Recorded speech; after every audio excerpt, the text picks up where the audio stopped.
Welcome back to the YouTube channel, guys. For everyone who's been tuning into each video throughout the Rising Tide prep, I just want to take a moment to thank you. Seriously, from the bottom of my heart, it really means the world to me. This prep, or at least like documenting or using these training vlogs, this new format for this prep, has been my first time coming back to YouTube after a brief hiatus. So it's really encouraging and reassuring to see you guys engage with this content. And yeah, I just want to say thank you. And on that note, I did film a YouTube podcast. It's also on Spotify as well with Thomas Lilly, who has been coaching me into this meet, handling everything programming and even nutrition as well. So if you want to check that out, we just dropped that. So if you'd like to listen to something on your drive to work or during training or anything like that, definitely give it a listen. I think it's really good. We talk all things training, mindset, and the future. We also talk about the sport quite a bit, which is really cool. I think, not a lot of powerlifters get a chance to talk about this stuff. So anyway, definitely check that out. I'll leave the link in the description. For those of you who do not know, I am competing this weekend. All right. I'm competing at Rising Tide. It is hosted by 110%, which is a supplement company in the Northeast, owned and ran by Kevin Papa. You can find him on Instagram. So I just want to shout out them. I think this meet is going to be really, really cool, really, really fun. If you are in the area and you can make it to Philadelphia, if you can make it to Union Transfer Philly on Sunday, the 30th of August, please come and support. I'm telling you, it's going to be an incredible experience. Not only is the venue kind of like a concert hall, which is sick, but the primetime session is stacked. The lifters in the earlier session are also great lifters because there's just the way the qualifying totals are, and just the way that they did it in order to get invites to this meet. We're not competing in weight classes, so to speak. It's IPFGL points that we're competing on, which is a little bit similar-ish to Sheffield. And I just think it makes for a more fun meet, a more fun experience. And it just means that all the lifters are killers, man. Like all the lifters are hitters. So even if they're not in the primetime session, doesn't mean that they're not worth watching. Like they're going to be really strong lifters. And it wouldn't be the first time we've had somebody podium or take first, potentially even, who wasn't in primetime, was in the earlier session, who ends up beating out everybody in primetime. So there's two sessions. There's the earlier, starts at 9:30, prime time's at 3:30 p.m. Eastern. That is when I lift. Um, yeah, in short, if you can go, go, dude. Like it's sick. It's cool to see in person, especially when you've got some really, really heavy hitters, especially in the primetime session. It's a lot of fun. You're going to see some big weights. And the cool part is too, I think that you'll get a really cool sense of the community and the culture as well, because local meets are a little bit different than national and definitely international. Local meets, it really is like people who are true lovers of the sport and true supporters of the sport coming together to encourage, to have fun, to watch. Like it's a lot of fun. Whereas national events are a little bit more stiff and serious, and obviously people are coming from all over the country, which again is really cool. But there's just something unique about the local community kind of coming together. So I highly recommend it. Okay, it's going to be sick. All right, enough about that. This is the taper week. This session right here is my lower session. Today I had an upper session, which sadly I did not film. Um, but that's it. After today, I have no more training, just my cardio, my typical stuff. Okay, but no more training. I compete on Sunday. Today is Tuesday, so I've got quite a few days off. Really looking forward to the rest of this taper and just letting it take me home. So we'll talk more about the meet and my expectations and all that stuff after we review some of the training footage. Obviously, you're not going to see anything too crazy in this training, but I do think it's worth showing you guys kind of how I approach the taper week and my little like reloads, so to speak. So I'm gonna move my head over here, and without further ado, let's get started. I did crush the volume. There's like zero volume on this, so hopefully you guys don't mind that. And I'm using my AirPods as my mic, so let me know if that still works. Oh yeah, real quick, thank you guys for everyone who's been tuning in. I forget if I said thank you. Thank you, thank you, thank you. Seriously, it's really encouraging to have you guys comment and engage on this content. Seriously, so I forget if I said it, but because I've filmed this drill like twice, 2 or 3 times now. So yeah, so 315 warm up, really just trying to open up the hips, find that depth, find that position, stay stacked up here. Uh, and then I think I move my feet in a little bit. Yep, just to kind of feel the quads a little bit. Um, my depth is a little bit better when my feet are a little bit more narrow, but I hinge a lot more. It just feels like more shitty in a way. So especially if I'm not wearing heels. So yeah, but I was doing that more so just to kind of feel the quads a little bit. Sometimes when I warm up and my legs aren't ready yet, when I go wide, I really just feel my adductors, my hamstring, my glute. I don't feel as much quad. So bringing in the stance angels helps me feel the quads. And then I'm using pound plates because I wanted to. So I like pound plates. for up to me, I'd lift on pound plates all the time. Uh, just easier to warm up with, man. Like the feeling of throwing on a 45-pound plate as opposed to a 55-pound plate. Oh, it's so nice on every movement, dude. On every movement, it just doesn't feel heavy in your hands. Like a 25 kilo plate always feels like a 25 kilo plate. I don't know what it is. It just feels like dead weight in your hand. Whereas like the 45-pound plate, when it's a pound plate, especially not a calibrated plate, um, it just always feels more like I don't know, like an extension of your hand, as opposed to the enemy. So yeah, anyway, 405, I do just go up plate by plate. We're getting a little bit of rotation, but I'm not really, whatever, dude, it is what it is. So, yep, nice. Yeah. Okay, cool. Bring that bitch in. All right, so this is the last one up here. It's going to be 495. Um, Nice tight brace, open up the hip. This right here is something that, I'm battling still. Sometimes I think it's just a consequence of foot stance and the angle that I take. Like just that alone is what will dictate this right here. Watch these knees kind of come in. Yeah. Um, it's not really like a knee valgus per se, but it's just, yeah, my knees kind of come in as opposed to just like staying pushed out. It's not even really my knees, it's my whole leg. Like the cue that I'm using when going down is just twisting the quads away from each other, which I picked up from Thomas. And also to opening the tape, which is notoriously, I mean that's Ed Cohen's like number one quote, number one line. All right. If you don't know who Ed Cohen is, you gotta do some homework. Stop this video and go look up Ed Cohen on YouTube. But he has a video on how to squat with Mark Bell and Mike, I think is the other guy's name.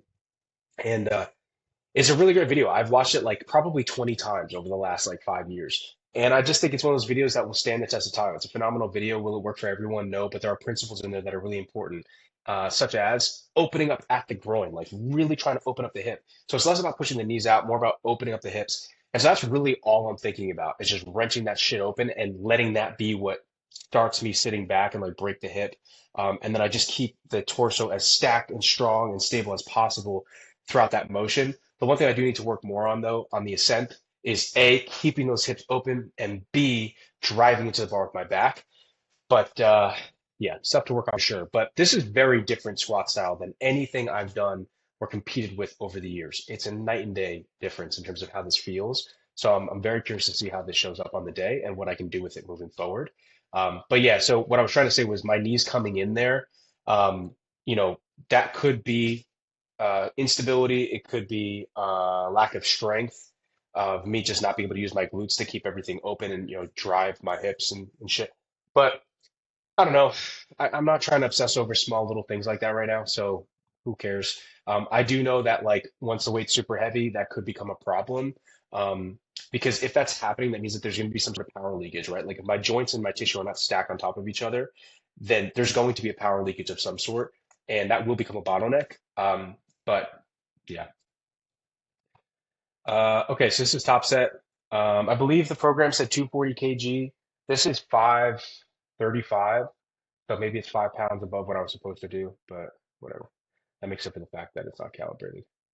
Really just trying to, again, execute as if this is a third attempt at a meet. You always want to do that, guys. Always approach every single rep as if it's a third attempt at a meet. Nice and tight. Boom. Really open up. Boom. I think depth was good. It felt a little heavy on my back, but, I'm also super fatigued. This is Monday after my week 3, but numbers of like a week 4. Yeah. So I think depth was really good there. Again, you see these legs kind of come in. Um, could I bring my stance in to help with that? Who knows? Whatever. I think it still moved pretty good, pretty well. But you could tell hips shoot up. Now this is light enough where you don't notice it as much, but watch my hips, don't watch my torso. That's the first thing to shoot up. So that becomes an issue when it's, 750 pounds. So that's why I'm saying I'm really working on keeping everything in my torso tight, stacked, stable, and almost like showing the chest a little bit. We're keeping everything really, really tight. And then trying to drive into the bar with my back as I ascend. Because if you forget to do that, or if you don't do that, it can be really easy for your hips to kind of just take over. The other thing too is you you also kind of want to think about getting the hips through. Some squatters will talk about that as well. The only downside to that is like good luck getting your hips through when you're fucking folded. You know what I mean? Like that's not really how it works. So I rather think about driving my back into the bar um, so that my hips can kind of just extend naturally, like everything travels upwards like an elevator, as opposed to me trying to like push my hips through. Because even if I try and jam my hips through, that doesn't mean my back is going to go up, with the bar necessarily. So yeah, that's that. Okay, so that's squats. That's all I had was just a single with 535, and then next we have deadlifts. So I am pulling conventional. Um, At the meet, I'm 99.9% sure I'm going to be pulling conventional unless something weird happens. Major reason why is because I had some issues with whirlwind, like that little spin that happens with the sumo deadlift. I do pull mixed grip. That contributes to it for sure. But then also too, like my left leg, like that leg coming in, that knee coming in that we saw on the squat happens a lot on my sumo. And so it literally just pushes the bar. So I had some top sets last week and the week prior where dude, the bar completely it almost felt like it was a 180-degree turn. It was crazy. And that was why I failed it. One of the deadlifts, and I was like, this is ridiculous. Like it's one thing to lose on strength completely. It's a whole nother animal when you're losing because of technique, or this egregious of a technical flaw. So because I haven't had enough practice with sumo at the top end, making sure that I can keep that bar in line and not have any of that whirlwind shit happen. That windmilling, that's the term I was looking for. Any of that windmilling happening. Conventional is more consistent. Do I have a higher top end? Probably not. Fatigue impacts my conventional that much more, but we'll see what we got. And I'll talk about that in a little bit. But what was this last one up? 595, 495, or is that 405? I can't tell. No, it's 495. Yeah. Now the tricky part with my conventional is that like this is a decent starting position. I could probably get this tighter. The problem with that I've found with getting the upper back too tight, if that's even such a thing, is that when the weight's heavy enough, it's pulling these shoulders back, these pulling these shoulders forward and down anyway. Like your lat strength is not going to be able to hold this lat depression when you have 700 something pounds. It's just not going to be able to do it. So all this is going to get pulled anyway. So if you're going to have a rounded thoracic anyway, why not start there? You'll get a little bit more range, and you won't have to worry about losing that position, which of course could fuck up your deadlift. Um, so that's something I've been messing around with, is this spectrum of like how tight do I want to get my upper back, versus like not.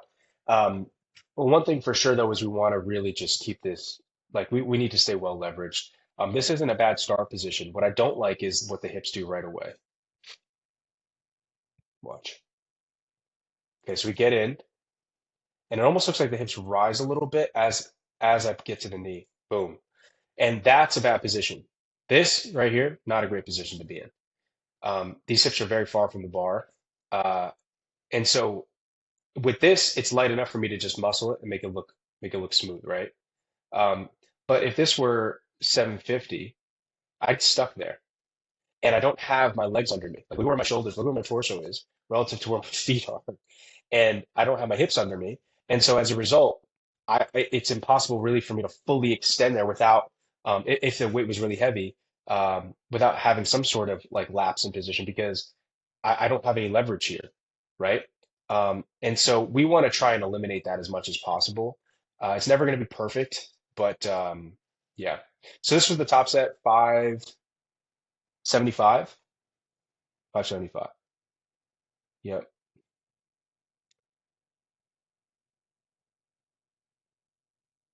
Not terrible. Not terrible. I mean, I'll tell you right now, it didn't feel like super easy, super, super fast. But what I will say is this is a good sign. Um, I know, like, for example, going into, I believe it was my second Sheffield. It was either my second Sheffield or it was the first. I forget. I don't remember. Um, I had like a couple singles or a triple, whatever it was, at like 600 or 570, whatever. And 570 at that time, or 583, whatever it was, in the taper week, felt really hard. And I remember that. And I ended up having a great meet on deadlifts. Same thing happened with like NAPFs. Like I took 600 for a few singles and it felt really heavy, like really, really heavy. Um, and I had a couple like weird things happen going into NAPFs that taper week anyway that kind of affected performance, but my deadlift really didn't show up that well on that day. So for this to move as well as it did with all the fatigue that I'm carrying during the taper week is actually a really good sign. So that's good. Again, I think that there are some positional things that could really be better, but I'm not really that concerned about it going into the meet. Right now, it's more about, okay, what feels natural, what feels good. Let's rock with that. Again, I think if anything, excuse me, just trying to get a little bit more tension here, especially in the mid back, would be really helpful. Um, but it's really hard because like I have to kind of like hyperextend my lower back to protect my lower back and to make it so that my lockout is better. Because if I let that all round, what happens is it completely fucks up my lower back. There's so much flexion there, and then B, it makes lockout really hard because I'm rounded as everything else is extended. So I feel like what muscles am I really using to get to this position to fully lock out, right? Basically none. Um, and so if I start with a lot of extension in my back, even if it doesn't look like it, I'm cueing extension. Like I have crazy anterior pelvic tilt here. Um, so even if it doesn't seem like it, I am cueing that. And so what that does is it allows me to just kind of like, as soon as I'm extended or as soon as I lock out, I'm like, as soon as my knees and my hips extend, I'm locked out. That's what I'm trying. Yeah. But the only caveat with my conventional that makes things a little bit challenging is I am a very explosive lifter. Like I get a lot out of the deadlift when I have like a hip hike and I explode down. Like I apply a lot of force, almost like I'm gonna jump.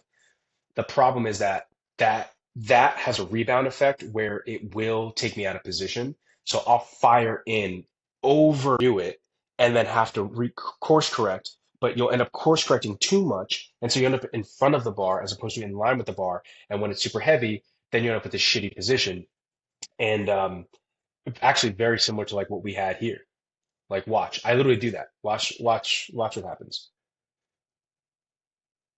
Big air in, and then I fire down, and it's lighter, so it doesn't look as bad, but it's happening.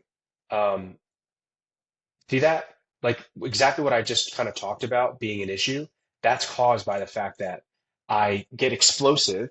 So I boom, come in, right? And this is my shoulders, and this is the bar. And because I explode up, now there's an overcorrection, right? Every action is equal and opposite reaction. So boom, overcorrection, and now I'm in front of the bar, and now I have shit position. The fix to that, there's two. Number one, slower start, not as explosive. Heidi's here in the background. Nice supportive little strawberry she is. She's gonna be handling me at the meet. First time handling me. That's very cute. Anyway, um, so one fix to that is don't be explosive necessarily. Instead, be patient, find that perfect start position, tight, and then initiate from there, which is just ugly to me. Like it's just hard to do that and be as powerful and forceful. To me, it's like kind of like throwing a punch. Like in boxing and Muay Thai, you want your arm to be loose, right? I don't want a stiff arm. And in Muay Thai, at least what I was taught was your fist is kind of like a rock, and this is just like a rope, and you're slinging that rock, right? And so this is loose, but that's what gives you the speed because it's loose, and all the power comes from the torque, comes from the hips, and how you move your body, right? And so um, that's kind of how I feel here. If you don't have that, it's like it's just too stiff and rigid. You're not going to be able to produce a ton of power. Now, the other thing you can do to fix it is to combine the two, where yes, you can be explosive, but you're also very specific, I guess, with that start position and where you end up. And that's a skill, and that takes time to practice. And I haven't been deadlifting conventional recently, so yep. Okay, cool. So that was deadlifts. That was a single. Now we had our typical accessories. We've got our Bulgarians. The other machine was taken, so I had to make do with this thing. Um, you'd be surprised how much 30 pounds can burn, man. I think I was hitting like 12 reps or something like that. And it just, man, dude, it was not easy by the end. Um, move my head over here for just changing it up. Um, but yeah, I had like two sets here, 10 to 12 each leg, I think. And then we moved on to it was seated hamstring curl, a leg extension, and then the farmer's carry. So I didn't record the farmer's carry, but yeah, we've got these. The right leg wasn't as good. Come on. Yeah. Just overall, just not as good, in my opinion. What I'm really trying to do here is feel the inside of the foot, that pressure in the big toe and like the knuckle, that like if this is the toe, like this bone here, feel that pressure. Um, but yeah, just quite a bit of instability and whatnot. Um, hips are a little beat up too from everything. Um, but yeah, I also was working with a good friend of mine. His name is Petro. He does like a lot of body working stuff. And we've been doing this like I don't even know what the fuck it's called, but long story short, we've been working on my hips and stuff, and I think that that has definitely taken a little bit of a toll too. So it's good food for thought.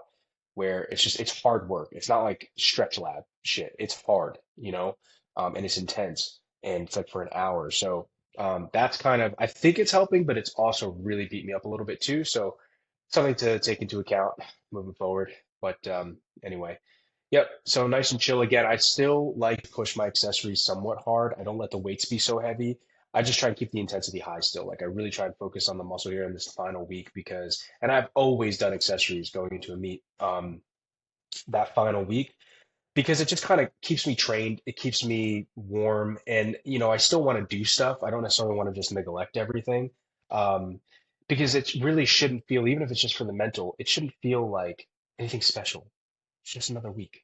This is just a week where you're doing just quite a bit less than you normally would do, even if it were a deload, because you happen to have a competition. And that competition, by the way, is exactly what you do every single training day or every single training week, which is a squat, a bench, and a deadlift. You're doing each one 3 times. And yeah, you're going to go pretty heavy, but so what? Like what's the difference? The only difference really is if you have 3 judges, uh, or 3 referees, maybe you have a judges table, usually has 3 to 5 members, and then you've got an audience, but who cares? Like that's what's the gym?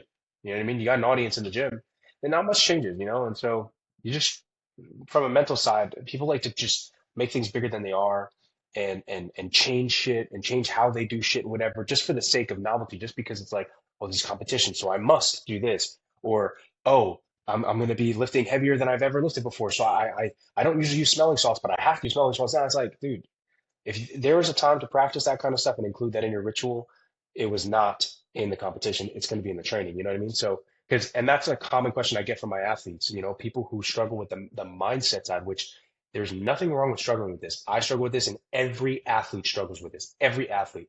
The fear of what if I can't do it? What happens if I'm not good enough to do it, strong enough? What happens if I'm not?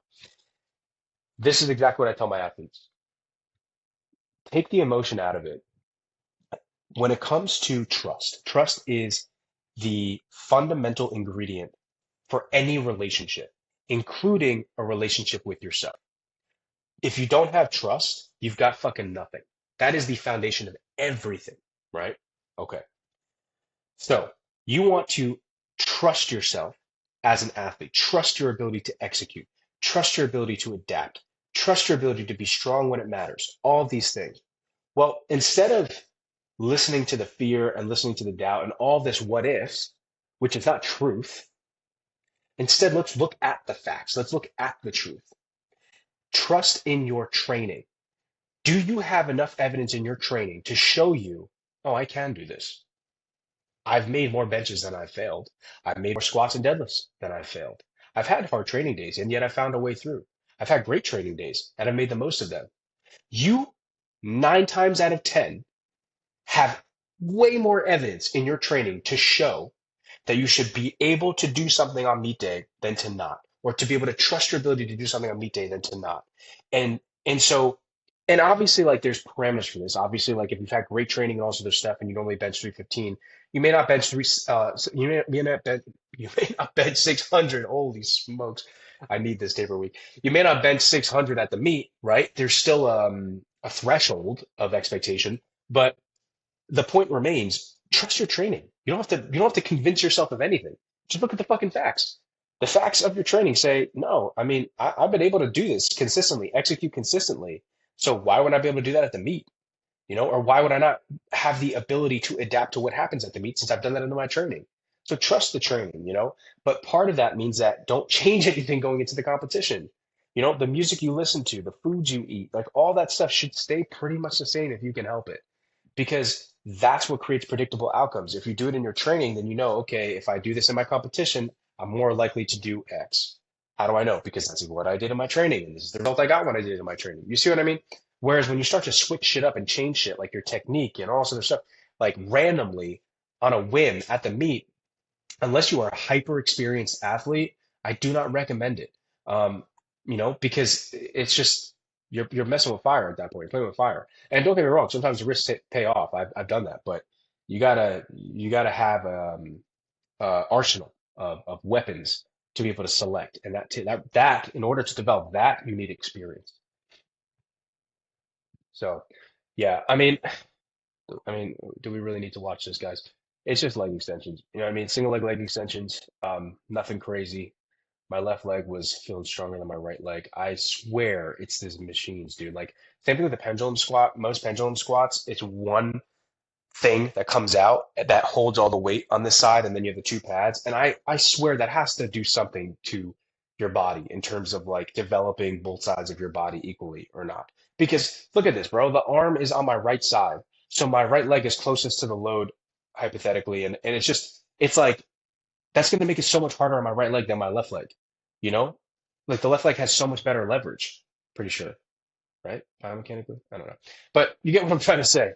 Why can't you have a machine that's DEI for your legs or for your body? Let's have everything be equal for all body parts. That way I don't have to worry about all these freaking imbalances.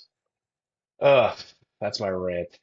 Anyway, so yeah, cool, great. The meet. Let's talk about the meet, and we'll wrap this up. So going into this competition, can't say I have any expectations, truthfully. I'm not excited going into this competition, and I don't know what that really says about me, to be honest, but it's been very difficult for me to get fired up for competitions in general, I would say over the past like year or 2 years now. And there's a whole bunch of reasons for that, but I think my conclusion that I came to the other day, especially with this meet, but with training in general and powerlifting in general, is what is a professional? A professional, and I believe I heard this um definition from, I think his name is Teddy. He's a boxing coach, and famous boxing coach, Teddy. But I'm blanking on his name. He was on a Rogan podcast when he said this. He said the definition of a professional is essentially fuck your feelings, and that's massive paraphrasing there. But it's essentially you're going to show up to do the job that you have to do to the standard at which it must be done, regardless of how you feel. And I think that I subscribe to that definition. I think that that's true. And so, what is the difference then between someone who is great and someone who is good? Well, I would imagine that someone who is great considers themselves to be a professional. There's a difference between, let's say, a hobbyist and a professional. And so, what would be the synonym to hobbyist and professional if we were thinking about good, great, best, elite, right? It's only natural that if profession or a professional is superior to some degree than to a hobbyist, right? In terms of work ethic, in terms of application, in terms of time doing it, and their experience and all sorts of stuff. Well, and great is better than good, then to be great, you must be professional at minimum, right? And so my thought process is, Gav, maybe it's not about how you feel. Uh, Not to say that how you feel is invalid, right? It's great, who cares? But you still have to deal with reality. So how about fuck your feelings and be a professional in everything that you do? And I think that that's really important. So that's what I've come to. That's the conclusion I've come to. So it doesn't really matter if I'm excited for a competition. It doesn't really matter if I want to do something or don't want to do something, or if I'm happy with my progress or not happy with my progress or whatever. I'm a professional, and therefore I have a job to do and a standard at which to do it. And thus I must do it. It must get done. And I think that that's really important. So I have no expectations for this competition. No, I'm not like, wow, I can't wait to just, step on the platform again. Like that's not, I think the competition is going to be a lot of fun. I think it's going to be a great experience. And then once I'm there, I'll be a little bit more excited. But I've been doing this for a while. And again, like there's not too much of a reward that I can really reap from doing this competition, with the exception of hitting some minor goals, and maybe hopefully in the process inspiring a few more people and connecting with more people and stuff. So it's not super moving to me. But as a competitor, the internal drive to slaughter everybody and to be the absolute fucking best and to beat my best self, that will always be there. And so just allowing myself to get back to that state and just having fun, being present and just seeing what's there on the day, like who gives a shit about the outcome? Let's just load up what we have and let's take it and let's see what we can do. Maybe we total 830, maybe we total 900, maybe we total 930 or more. I really don't know. I couldn't tell you. I really could not tell you where I'm going to be at this meet. And so I've set no expectation. I'm just going to fall back in love with the competing aspect. And so as a result, again, like it's not really about the competition itself, and thus I am not excited about the competition itself. It's about having the opportunity to test myself, essentially. So with a standard against judges and all that. So hopefully all of that makes sense, you know. But yeah, and I think that this competition will be a proving ground for what's to come because I made some big switches going to this upcoming competition that and I was going to use this upcoming competition to essentially test whether or not those changes were the right changes. Um, and so there's that aspect too. Like if I want to succeed at nationals, I need to try to succeed here, or I need to genuinely succeed here. And so then the next thing is kind of like, well, what defines success for this competition? And so, and that's it. Everything I ranted about, 10 seconds ago is the definition of success for this meet at this point. It's no expectation. It's kind of show up, take what's there, but try to have fun, get back to the love of the lifting. Uh, and whatever happens, happens, man. You know, it is a local meet. And, I don't want to minimize it for people who genuinely are excited for this. And maybe it's their first bigger meet, with bigger lifters and stuff. You're going to fucking kill it. It's going to be a lot of fun. For me, um, I know my potential. What moves me, I require my ambition, the appetite of my ambition requires the highest mountains. And it's a blessing and a curse because it drives me, it pushes me. At the same time, it's so easy to fall short of that. And it's so difficult to find those mountains to climb to begin with. Something that is a big enough of a challenge to motivate you and to propel you into this passionate pursuit of a meaningful purpose, if that makes sense. So, competing at a local meet doesn't really do that for me. Um, if it was Sheffield with 10,000 people there, I might feel a little bit more fired up. But that's what I mean, dude. It's like, it's not about how you feel. Fuck how you feel. Like, make shit up in your head if you have to get motivated to do it. Um, but it doesn't matter how you feel. You're a professional and you need to show up like a professional, you know? And I mean, what does Mike Tyson say? Discipline is doing what you hate, but doing it like you love it. That's what this is, you know? And if you've made the commitment to becoming someone who does X, who has achieved X, well, then you owe it to yourself to go all in on that, to not cut corners, to make sure that you are paying attention, that the process more than the outcome deserves your intention and attention. Okay, so that's where I am with it. And yeah, so I am excited in the sense that I get an opportunity to lift heavy weights, connect with great kids, great people. I mean, Elliot's going to be there, Devontae Lewis's going to be there, Jamar's going to be there, a bunch of other lifters are going to be there, and I'm super stoked to be able to do that. First, I'm going to be able to see Power Build Philly, which is cool. So yeah, man. So I'm excited for that aspect and just letting go, like let go, alleviate. There's no fucking pressure. There's no nothing. Like just go ball. Like that's it. Just go have fun and take what's there. And if it's 930, it's fucking 930. If it's 900, it's 900. You know. So that's what I'm excited for. Heidi will be handling me for the first time, which is also really cool. Um, yeah, she's nervous for it, but I'll show her the ropes. It'll be fine. My family's going to be there. I've got some friends coming in, so it's really cool. So I think it's going to be a great meet, and yeah, and I am excited to see what I've got. The thought of having to sit in the sauna, the thought of having to do all the shit I normally do for a competition, it's like, oh my God, do I really have to do all that shit? Uh, but it's okay. It comes with the territory, it's just what it is. So funny, I was joking around with Heidi before. I was like, man, dude, I always forget how much is involved with me getting to competition. Like during the week, like the travel plans, the hotel or Airbnb, the food, the cut, like all this shit.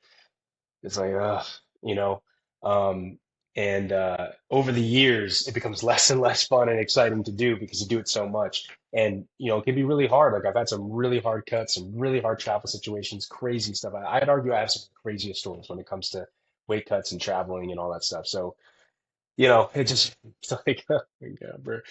Especially for a local meet, to do it, it's like it's hard to find that fire to like get through it. But no, but jokes aside, I mean it's cool, man, because I've got so much experience under my belt that it kind of just helps makes it way easier. I know what to bring, I know what to do. Sure, there might be some hiccups, but I'm gonna do the best I can with what I have, but I'm pretty set in what works.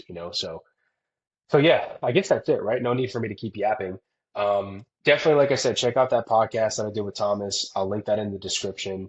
And I have been hitting a massive mental block with Instagram and TikTok, dude. I have no idea what the fuck to post. I don't even want to post anymore. I don't know what to post.